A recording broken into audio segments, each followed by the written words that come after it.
Pengertian hipotesis. Hipotesis terdiri dari dua kata, yaitu hipo dan tesis. Hipo adalah kurang dari, tesis adalah pendapat. Jadi penjelasannya, hipotesis adalah pendapat belum final atau pendapat sementara. Menurut Sugiono tahun 2018, hipotesis merupakan jawaban sementara terhadap rumusan masalah, yaitu yang menanyakan hubungan antara dua variabel atau lebih.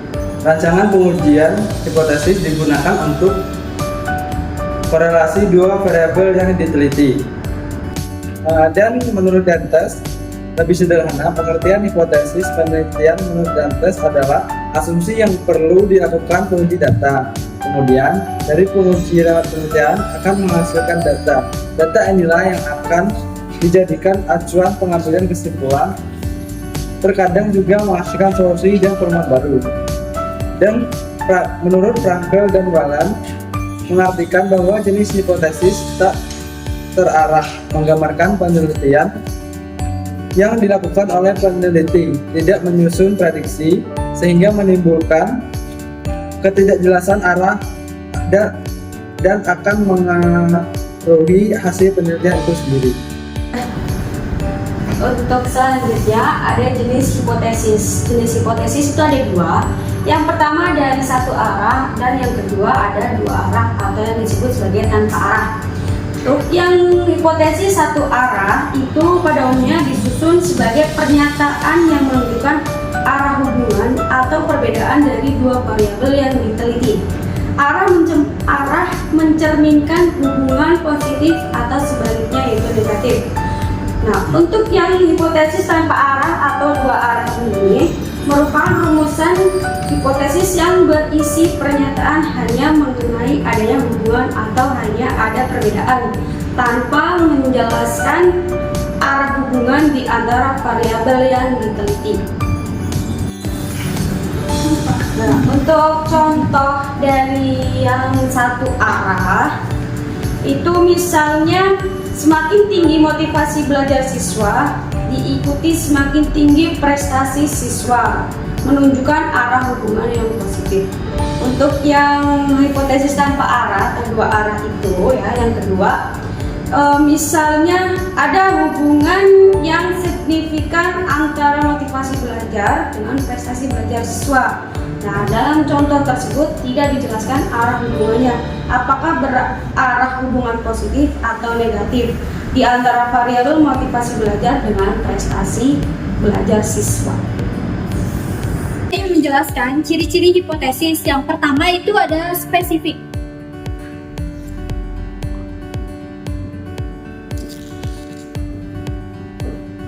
Nah, hipotesis harus dirumuskan secara jelas dan spesifik agar diuji dengan tepat. Pernyataan harus mengidentifikasikan hubungan atau prediksi yang spesifik. Nah, yang kedua itu ada dapat diuji.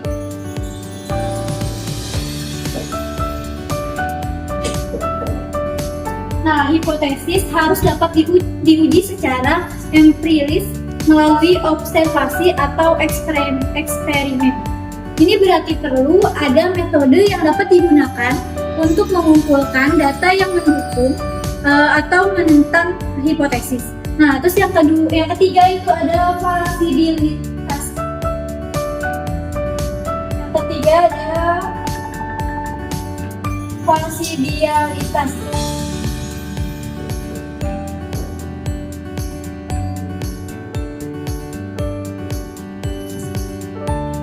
Nah, yang selanjutnya itu ada falsifiabilitas, yaitu hipotesis sebaiknya bersifat falsifiabil, artinya dapat dibuktikan salah.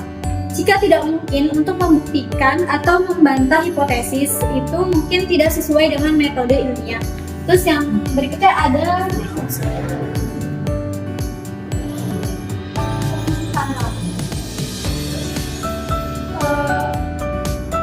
ada sementara, yaitu hipotesis bersifat sementara atau dapat berubah seiring waktu berdasarkan hasil peneliti.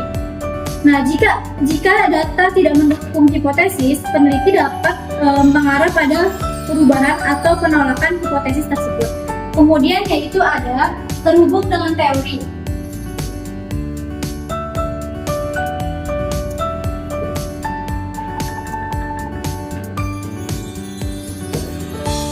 Nah, hipotesis sebaiknya memiliki kaitan dengan teori yang ada atau konteks peneliti.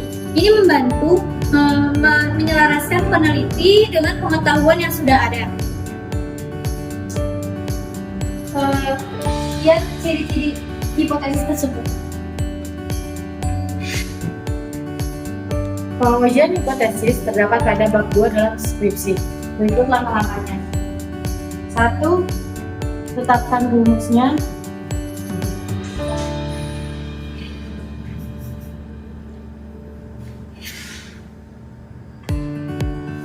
Dengan baik hipotesis 0 dan hipotesis alternatif. Apakah termasuk ke dalam uji satu arah atau dua arah? 2. Tetapkan taraf nyata H yang diinginkan.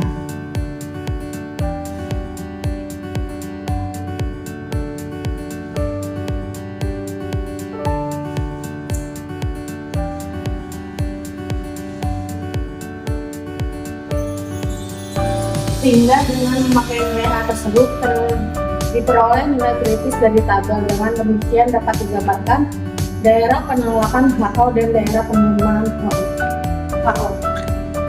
3. Tetapkan uji statistik Z.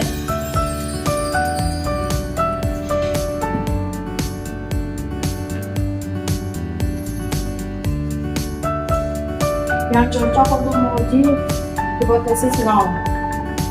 Yang 4, hitungan nilai statistik Z.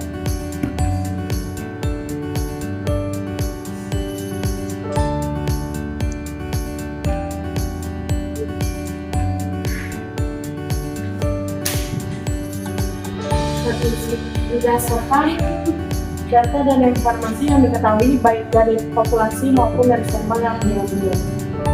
Yang kelima, simpulkan.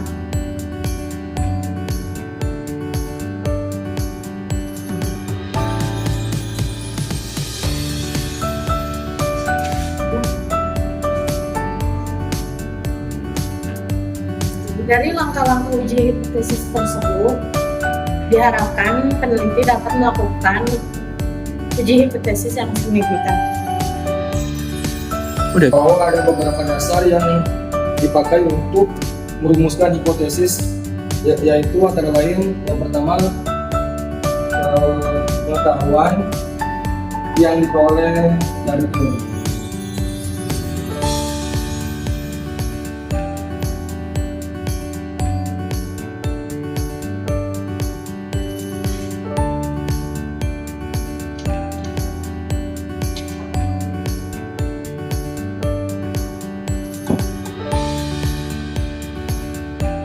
Yang kedua, hasil penelitian.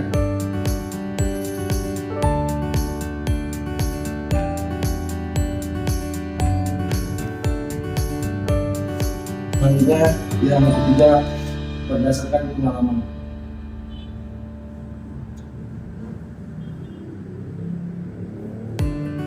Yang keempat, berdasarkan ketajaman berpikir.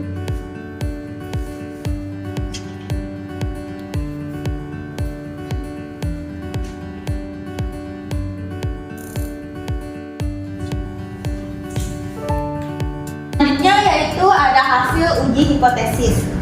Untuk membuktikan kebenarannya bahwa hasil uji hipotesis ini signifikan atau dapat diterima, maka seorang peneliti dapat dengan sengaja menciptakan suatu gejala, yakni melalui percobaan dan penelitian dengan hasil yang di atas atau dengan 0,05 supaya hasil tersebut bersifat signifikan dan dapat diterima untuk melakukan uji hipotesis. Apabila suatu hasil uji hipotesis tidak diterima atau ditolak, itu adanya karena perbedaan latar belakang atau kondisi serta kultur yang mungkin menjadi salah satu faktornya.